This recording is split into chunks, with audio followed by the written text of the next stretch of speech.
people waiting since 9 a.m. I had said to them that I'll be there at 12 because my session I thought was going to end around 12. So this is really just me coming up here to just say a thing or two.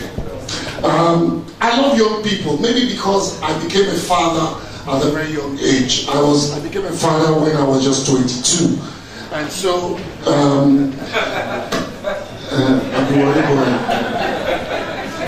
you see, as an only child of my mother, I was pressured as a young man to have children on time, and so I didn't disappoint.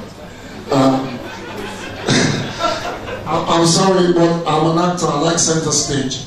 So my contribution this morning is just to say that I have a 31-year-old daughter. Since the two keynote speakers here today were women, I have a 31-year-old daughter who just came back from America like 2 years now. She's working here in Nigeria. She had worked for 5 years at Ernst & Young in Atlanta.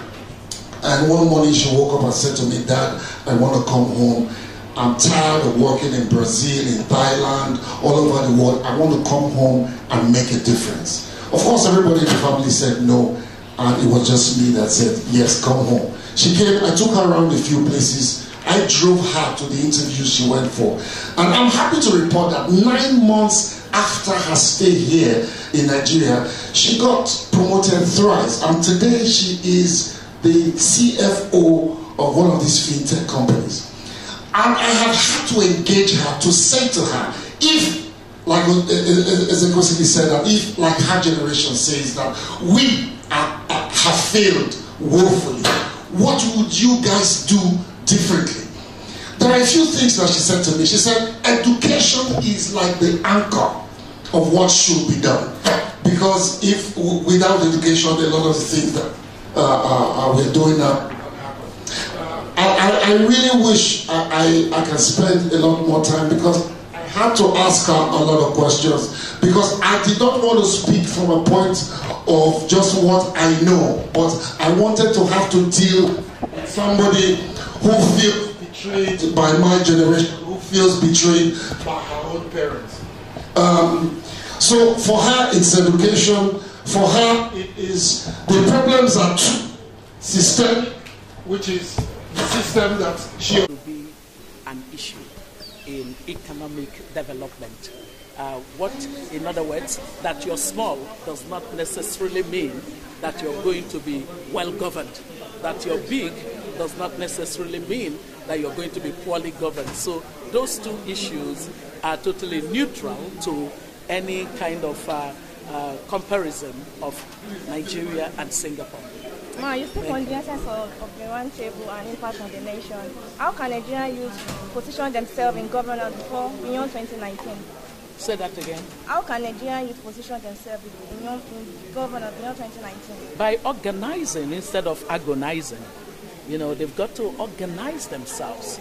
And as I said, they need to connect their number, their size, to the issues that matter to them, and to use their voice.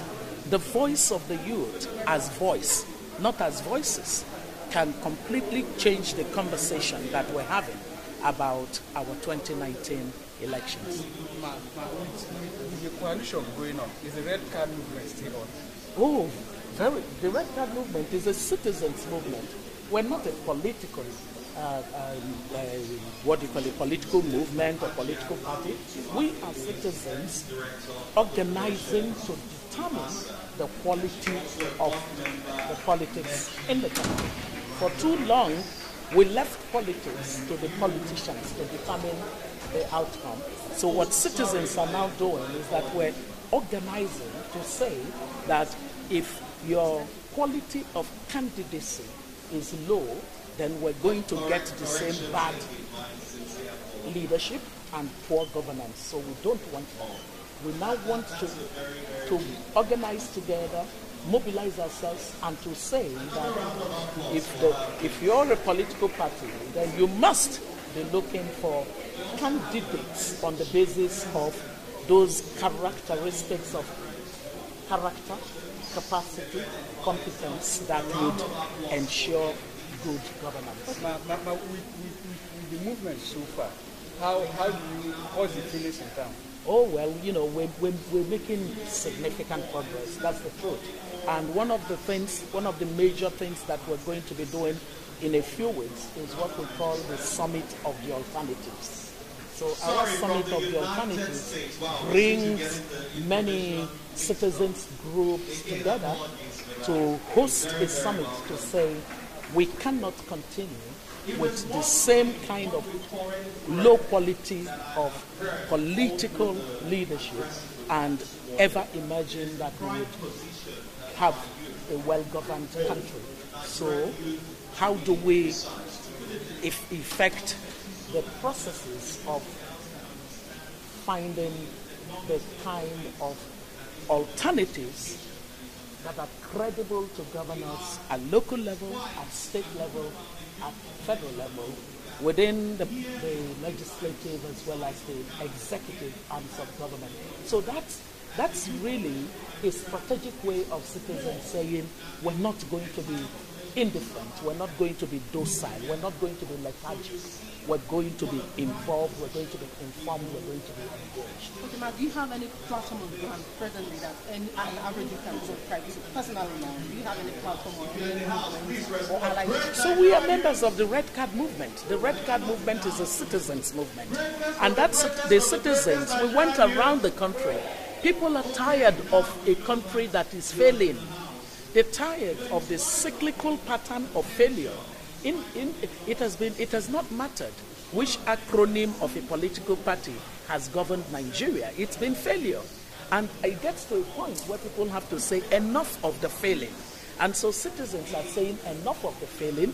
They are unable to figure out how to demonstrate that they are tired with that failure before the politics. So we got together to say, as citizens, we want to do the Red Card movement, giving a red card to bad leadership, bad governance, and leadership failure, as well as governance failure, and therefore saying that political parties and politicians must consider quality of candidates at every level of politics in order to change the quality of government. Thank you so much.